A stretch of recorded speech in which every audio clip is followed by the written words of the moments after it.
Vesper, I actually lost sight of Vesper, he's back there. I saw Vesper speak for the first time several months ago at the open house for the recovery learning community, and was struck by his confidence in who he was as an individual, and certain pride in feeling like he belonged someplace. That was very important. That's been a very important theme in his recovery. The fact that he went to the recovery learning community and felt that he could be who he was, and people would be accepting and respect and admire the strengths that he brought to the recovery learning community. It's very clear that he has really benefited a great deal from the recovery learning community. He is also a photographer. He's a teacher. He works part-time at a local acute unit, mental health acute unit. Also has the same theme of giving back. It's important to him that he feels that what he's benefited from is something that's really important to give back to other people. And I think you will agree that he's also a great public speaker.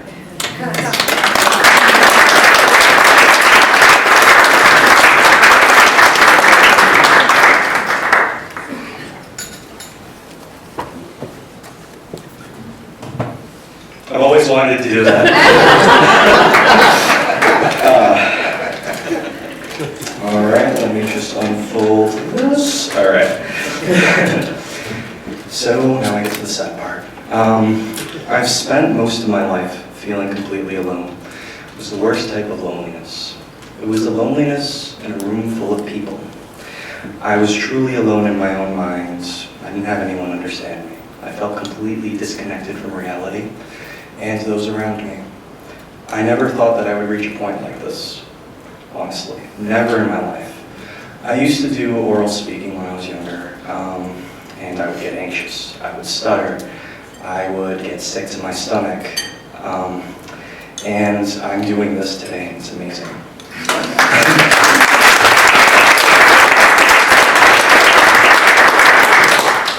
After spending a life of feeling misunderstood because of my sexuality, my mental disorders, my eccentricity, I never thought I'd find a place or people that would really accept me. I never thought that I would make deep connections. I never thought I would find love. I never thought that I would truly be able to be myself and be accepted in any form of society.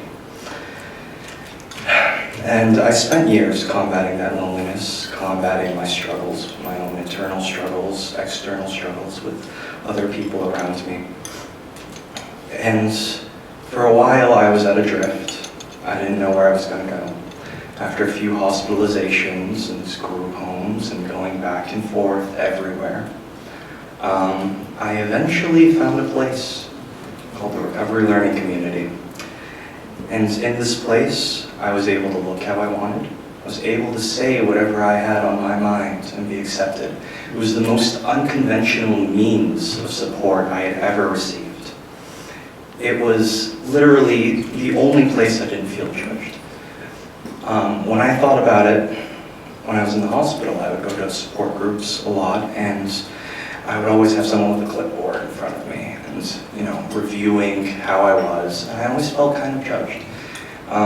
With peer support, I was able to share my own story and connect with others.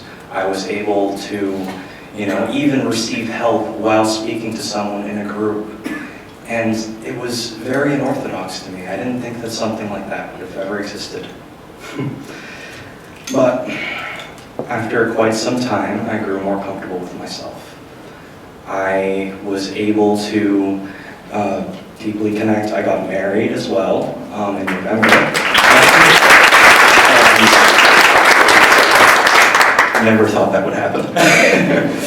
But it did. And I was able to make deep friendships. I was able to, quite honestly, just live a normal life as I was. And I want to thank everyone in this room for contributing in any way and helping. For my creativity, I found that creative means always helped me. it helped me release my stress, as well as being a photographer. I'm a painter. I do illustrations, sculpting, graphic design, and I've always found it as a good way to have that period of alone time, that period where I can truly let out my creativity. And then now I have periods of time where I actually talk to people and I'm communicating, and it's so mind-boggling. I don't know if you can tell by my face. Yes, I want to thank everyone in this room, and I want to thank everyone in this room for helping me feel truly alive, as well as the recovery learning community, of course. Thank you.